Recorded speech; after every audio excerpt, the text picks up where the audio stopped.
Dobre, ak sme uznášania schopní, čo sme, tak budeme pokračovať. Bodom číslo 9, informačný materiál, stav spoločnosti vodárenské a technické služby, spoločnosť s ručením obmedzeným. Ten materiál ste dostali až dnes v podstate z jednoduchého dôvodu, keďže vlastne sa snažíme tú situáciu humanizovať do poslednej chvíle. A ja, ak dovolíte, teda venujete mi tých 10 až 15 minút, ja si dovolím vám ten materiál tu na celý predniesť aj práve vo vzťahu k verejnosti. S tým, že myslím si, že v tejto chvíli sa nedá očakávať bombastické oznámenie, že kto a čo, ale skôr je to materiál, ktorý podáva celkový obraz o stave tej spoločnosti, ktorú ja považujem za jednu z kľúčových pre mesto a nie z toho dôvodu, že cez ňu pretýkalo ročne rádovo milión a pol na technické služby, ale z toho dôvodu, že zabezpečuje v podstate dodávku pitnej vody a odkanalizovanie domácnosti Lovci. Možno, že si začneme takou minutovou exkurziou po niektorých z objektov, ktoré sú majetkom mesta a spravuje ich táto spoločnosť, alebo boli v nedávnom období, myslím v roku 2013, v podstate delimitované do tej spoločnosti v rámci navyšovania základného výmania. Čiže ja som si dovolil možno 10-12 fotografií, lebo ja keď som si prechádzal tie objekty v podstate druhý týždeň po nastupe do funkcie a priznám sa, že ja už som videl všeličo, lebo už nemám 12 rokov, ale toto som nevidel. No. A teda ešte nejaké ďalšie fotky máme potom v zálohe pre ďalšie obdobia. Takže toto je len na úvod, lebo neviem, že či toto je v podstate objekt bývalej čističky pri cestou na Sihoď, takže tam nás čakal čln, o ktorého pôvode veľa nevieme. Môžeme ísť ďalej. Toto je ten istý objekt, ktorý vyzerá zvonku pekne, rádovo myslím, že 2 alebo 3 roky dozadu sa ho niekto pokúšil vykradnúť a rozbili nám na ňom okná. A to je objekt, ktorý je ale funkčne prevádzkovaný, čiže zvonku sme to vyriešili takto, takže vyzerá to tak, že je to v poriadku, ale znútra to vyzerá následovne. Môžeme ísť ešte ďalej. Len aby si spravili predstavu, 3 roky v prevádzkovanom objekte nikomu nevadí. Môžeme ešte sa vráťme naspäť, teda ja som taký pomalší pri popise tých fotiek. 3 roky v prevádzkovanom objekte nikomu nevadí z môjho pohľadu aj z hľadiska podľa mňa bezpečnosti práce, nebezpečný stav, navyše to sklo z toho rozbitého okna nebol 3 roky schopný nikto ani len pozavetať, napriek tomu teda, že je to objekt na miestnosť, ktorá sa reálne prevádzkuje. Môžeme ísť ďalej, dostávame sa objektu, ktorý tu bol spomínaný v súvislosti s tou decembrovou rekonštrukciou tej ATS-ky na Kamennej hore.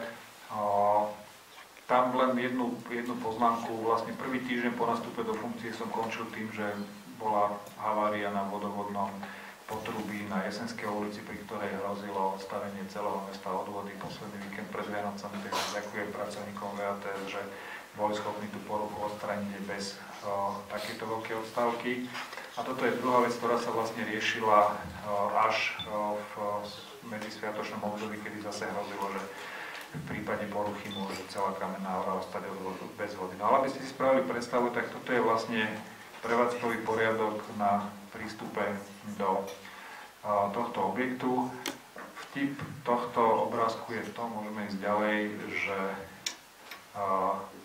tento pozemok, tá budova patrí mestu, ale tento pozemok nepatrí mestu. To znamená, že v minulom období bol predaný pozemok pri tejto budove spôsobom, že my dnes nemáme prístup do nášho objektu cez náš pozemok a sme odkázaní vlastne na dohodu s majiteľom tohto pozemku. Ja tomu nerozumiem, to je všetko, čo k tomu môžem povedať. A teraz sa pozrieme dovnútra toho objektu, aby ľudia vedeli, že čo ich na Kamennej hore čaká. To vľavo pekné modré, to už sú náznaky tej novej technológie, ktorá bola montovaná teraz na prelome rokov. To vpravo sú pozostatky, podotýkam funkčnej technológie, ktorá tam teda až do toho konca roka reálne fungovala. Myslím si, že k tomu netreba komentár. Môžeme ísť ďalej. Toto je takisto fotografia z tohto objektu, z funkčného zariadenia na dodávku pitnej vody do domácnosti. Môžeme ísť ďalej. Toto sú zase opäť zábery z objektu tej bývalej čističky a prečerpávacej stanice, ktorá ale dnes je ešte funkčná. Môžeme pokračovať. Toto je len dokreslenie akoby prevádzkového poriadku, ktorý v tej spoločnosti bol v úvodzovkách zavedený. Môžeme ísť ešte o kus ďalej. Jedno z týchto čerpadiel je funkčné, k tomu sa dostaneme, aj využívané, môžeme ísť ešte ďalej. Rozumiem, táto kosačka je asi jedna z mála techniky na zabezpečenie technických služieb, ktoré predpokladám, že je vo vlastníctve samotnej spoločnosti, takže len toľko na dokreslenie situácie a môžeme ísť ešte o jedno ďalej. A toto je z môjho pohľadu divoká skládka na pozemku, ktorý spravuje VATSK. A na záver tam, myslím, máme ešte raz ten legendárny čln, ktorý tam čaká, kým príde tá veľká voda v tom objekte, asi odniesie ho aj s celým tým bordelom, ktorý tam je. Dobre, to je na úvod ako obrazový dôkaz stavu v tej spoločnosti asi dostatočné. A teraz, ak dovolíte, poprosím vás, budem sa to snažiť prečítať tak, aby ste nezaspali. Správa o stave spoločnosti Vodárenské a technické služby SRO. Predkladaná správa je vypracovaná pre potreby jediného spoločníka spoločnosti VATS, ktorým je mesto Hlohovec. Predmetná správa bola vypracovaná na základe informácií a poznatkov, ktoré sme získali v období od 16. decembra 2014 do 6. februára 2015, to je za 34 pracovných dní. Všetky informácie uvedené v tejto správe sú získané na základe údajov a materiálov, ktoré sú majetkom spoločnosti, najmä v písomnej podobe, vo forme právnych dokumentov, napríklad zmluv, výročných a auditorských správ, údajov z účtovníctva a podobne. Niektoré informácie sú sprostredkované a získané od zamestnancov spoločnosti VATS. Významnú časť tejto správy tvoria hodnotenia nového konateľa spoločnosti na základe aktuálneho poznania stavu spoločnosti a procesov neprebiehajúcich, analýzy týchto procesov a niektorých činností a faktov. Na základe všetkých takto komprimovaných údajov a informácií konštatujeme, že spoločnosť funguje úplne nesprávne. Nesprávne je primárne nastavenie firmy ako také, teda činnosti, ktoré vykonáva, ale aj to, ako ich vykonáva, prostriedky a možnosti, ktorými ich pracovníci VAT zabezpečujú a v neposlednom rade, ako sú tieto činnosti a teda celá spoločnosť financovaná. Všetky uvedené faktory majú samozrejme negatívny dopad do ekonomiky spoločnosti a významne ovplyvňujú hospodárske výsledky. Samozrejme s priamym negatívnym dopadom na rozpočet mesta Hlohovec. Prakticky okamžite po nástupe nového konateľa do funkcie sme zistili, že vo firme panuje prevádzkový neporiadok, čoho dôkazom je fakt, že firma nemá vypracovaný aktualizovaný prevádzkový poriadok ani na verejný vodovod, ani na verejnú kanalizáciu, čo sú z nášho pohľadu základné dokumenty, aby sme vôbec mohli hovoriť o nejakom prevádzkovom režime. Procesy vo firme prebiehajú v podstate výhradne živelným spôsobom, to znamená rieši sa to, čo tzv. Horí a v podstate nič sa neplánuje, o čom svedčia nezaradené rozpracované investície, ktoré sú už fyzicky uskutočnené. Napríklad vodovodný prepoj Železničná ulica a Mierová ulica, ktorý bol realizovaný v roku 2013, chýba dokumentácia pre spustenie kolaudačného konania. Dnes je rok 2015 pre pripomenutie. Taktiež v súvislosti s kolaudačným konaním chýba zmluva medzi mestom a spoločnosťou BKR do odovzdania vodovodnej prípojky do majetku mesta. Alebo napríklad záchytná šachta Šulekovo fyzicky bola realizovaná už v roku 2014, ale kapitálový transfer z mesta bol uskutočnený v roku 2012. A ako sme preverovali, tak bol aj zo strany VATS riadne zadokumentovaný faktúrami o realizácii tohto diela. Navyše, treba doriešiť projekt skutočného vyhotovenia, pretože došlo k priestorovému posunu stavby a ku konštrukčným zmenám. Pri preberaní zmluvnej dokumentácie a majetku spoločnosti sme zistili následovné nezrovnalosti. A toto je iba výber 13 bodov, nie je to úplný sumár všetkých zistení. Za prvé, neexistencia niektorých zmluv boli podpísané, účtuje sa na ich základe, ale originál, respektíve ani kópia neboli pri preberaní k dispozícii. Za druhé, ekonomicky neadekvátne plnenie niektorých zmluv.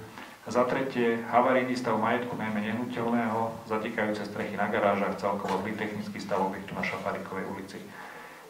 Z tohto pohľadu je možno dobré, že VATS nemá žiadnu techniku, lebo by ich nemala ju kde bezpečne garážovať. Za štvrté, nevyhovujúci stav oboch domov Smútku, Hlohovci a Šulekové firma VATS má v dlhodobom prenáme od mesta Hlohovec a ďalej ich podnajíma.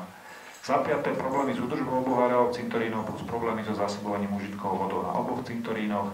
Za šiesté, prevádzkový režim na cintorínoch momentálne neexistuje, otváranie, zatváranie areálov je nutné doriešiť v súčinnosti s mestskou políciou. Za siedme, v Šulekove na cintoríne sa používa pitná voda, ktorú de facto dotuje mesto prostredníctvom VATS. Niektorí občania ju zároveň využívajú ako zdroj pitnej vody pre svoje domácnosti. Riešením by mohlo byť narazenie studne v areáli cintorínu v Šulekove. Za 8. neporiadok báž hygienické ohrozenie prevádzky verejného vodovodu Volovci v kritickom bode, ktorým je ATS Kamenná hora, plus vodojem Kamenná hora, tie obrázky ste videli. Za 9. neusporiadané vlastníctvo pozemkov pod ATS Kamenná hora, to sme hovorili, niekto predal iný majetok mesta a nezabezpečil prístup do ATS Kamenná hora. Za 10. neusporiadané vlastníctvo pozemkov pod prečerpávacou stanicou Dolná Sihoť, stará čerpacia stanica pri kúpaliskou, aj odtiaľ sme videli obrázky. Za 11. v prečerpávacej stanici Dolná Sihoď je funkčné len jedno čerpadlo z 3 aktuálne osadených. Hrozí prevádzkové riziko pri výpadku posledného funkčného čerpadla. Toto čerpadlo slúži na prečerpávanie prívalových vôd, to znamená zrážkových v prípade silného dažďa alebo náhleho topenia snehu. Za 12. celkový neporiadok najmä na ATS Kamenná hora a na prečerpávacej stanici Dolná Sihoď. Za 13. prakticky všade vo firme sa nachádza množstvo vecí a majetku, ktoré sa dajú súhrne označiť ako šrot a odpad. Čiže k východiskovému aktuálnemu stavu spoločnosť v súčasnej dobe zabezpečuje následovné činnosti. Prevádzku a údržbu vodovodných rozvodov v meste Hlohovec a miestnej časti Šulakovo, dodávka pitnej vody pre domácnosti a firmy. Za druhé prevádzku a údržbu kanalizačnej siete v meste Hlohovec a miestnej časti Šulakovo.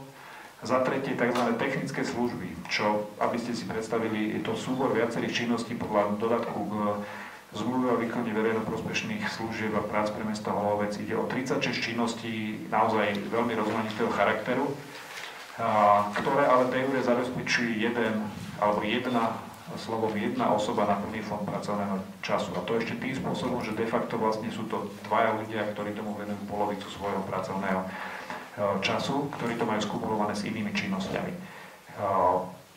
Dôrazne v tejto súvislosti upozorníme na fakt, že na fyzickú realizáciu uvedených činností spoločnosť nedisponuje prakticky žiadnou vlastnou technikou, respektíve strojno-technickým zázemím. Za 4. zabezpečuje výstavbu nových parkovacích miest na rôznych miestach v meste. Za 5. zabezpečuje prevádzku parkovísk na námestí svätého Michala a teraz už aj na Štefánikovej ulici pri Mestskom úrade. Za 6. verejnoprospešné práce. Týchto sa zúčastňuje, respektíve lepšie povedané, je v rámci nich zaevidovaných približne 140 dlhodobo nezamestnaných občanov. Zúčastňuje sa na nich, to znamená fyzicky prídu na VATS 80 až 90 ľudí v Volovci, v Šulakovej je to približne ďalších 20 až 25 osôb. Podotýkame pre úplnosť, že ekonomický prínos týchto činností je nulový, respektíve lepšie povedané záporný vzhľadom na stratené a zničené náradie. A za 7. VATS zabezpečuje prácu v treste, to znamená odsúdený vo výkone trestu, ktorý ho dostanú za povinnosť odpracovať, tak toto má zabezpečovať VATS. Túto činnosť netreba ani komentovať, tu treba okamžite v prípade VATS zrušiť. Čiže počerpnuté a zrátané všetky činnosti bude 3 vykonáva vo VATS len na papieri za peniaze mesta, ktoré ale len pretečú cez účet VATS k skutočným vykonávateľom uvedených činností. Poznamenávame, že VATS nemôže z princípu, tak ako je systém nastavený na uvedených činnostiach, zarobiť, ale zároveň ani prerobiť ani 1 cent. Tým pádom nerozumieme tomu, respektíve možno aj rozumieme, prečo to takto niekto nastavil, keďže VATS je obchodná spoločnosť, nie príspevková či rozpočtová organizácia mesta. Všetky činnosti bude 6 a 7 sa dejú len formálne, bez reálnej zmysluplnej náplne a efektivity pre mesta a ľudí, ktorí v ňom žijú.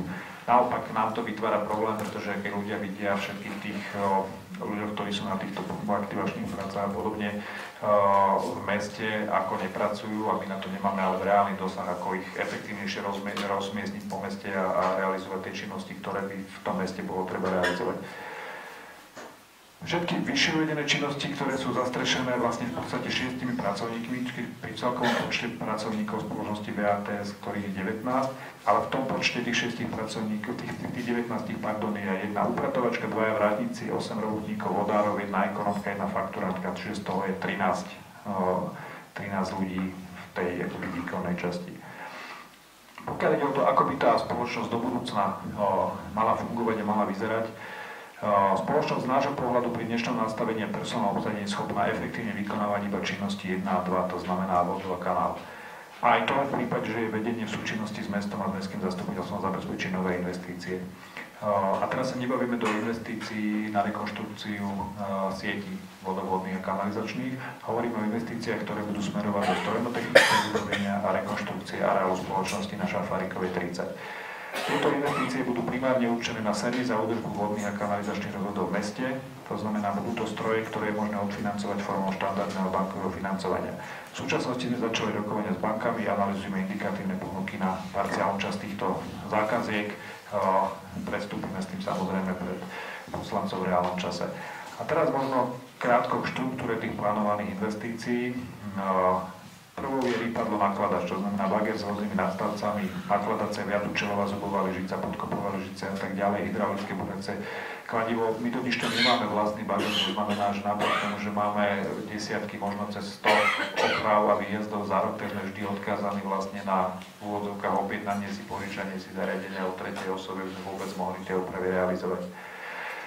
Za druhé, SACO kanalizačné auto z recykláciou vody na tlakové čistenie a fekál, ktoré je tým pádom využiteľné pre čistenie bytových vôd a potenciálne aj pre bytové hospodárstvo, keď predpokladáme, že z tejto služby objednávajú z externých dodávateľov.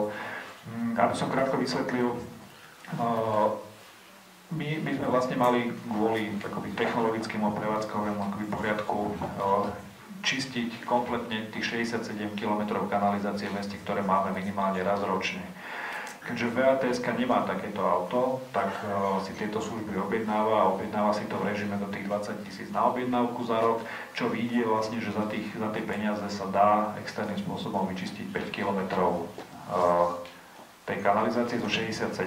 Čiže keby som tak akoby prváckou alebo štvrtáckou akoby matematikou počítal, takže za 13 rokov možno by som raz vyčistil celú kanalizáciu. To ale nie je pravda, pretože každý rok sa čistia len tie kritické miesta. To znamená, že drvivá väčšina tej kanalizačnej siete v živote akoby nie je prečistená tak, ako by z hľadiska technologických postupov správne mala byť, čo samozrejme potom má dopad na jej stav, jej životnosť a tak ďalej, náklady na opravy.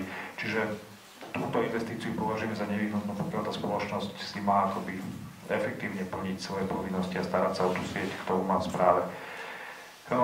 Tretia časť investícií sa bude týkať stavebných úprav a prác v areáli na Šafarikej ulici, pretože pokiaľ ten areál má reálne slúžiť tej spoločnosti a majú tam byť nejakým spôsobom garážované, servisované táto technika, tak jednoducho v tom dnešnom stave to nie je možné. A štvrtá, to sa týka súboru vodárenských zariadení. Opakovane zdôrazňujeme, že nejde o investície do výmeny alebo generálnych oprav rozvodných sietí voda a kanál. Tu by sme hovorili o investíciách v objeme niekoľkých miliónov eur, čo spoločnosť VATS nie je ani v budúcnosti nebude schopná akoby splácať v prípade, že by išlo štandardné komerčné bankové zdroje. Navyše ide o majetok mesta, to znamená, že toto budeme musieť riešiť iným spôsobom ako mesto. Čiže tieto investície je možné efektívne a plošne riešiť iba priamo zo strany mesta a reálne prostredníctvom financovania z externých verejných zdrojov. Pre efektívne fungovanie aj pre jednoduchšie financovanie investičných potrieb spoločnosti bude nevyhnutné zlúčenie vodárenskej a technických služieb a mestskej čistiarne odpadových vôd.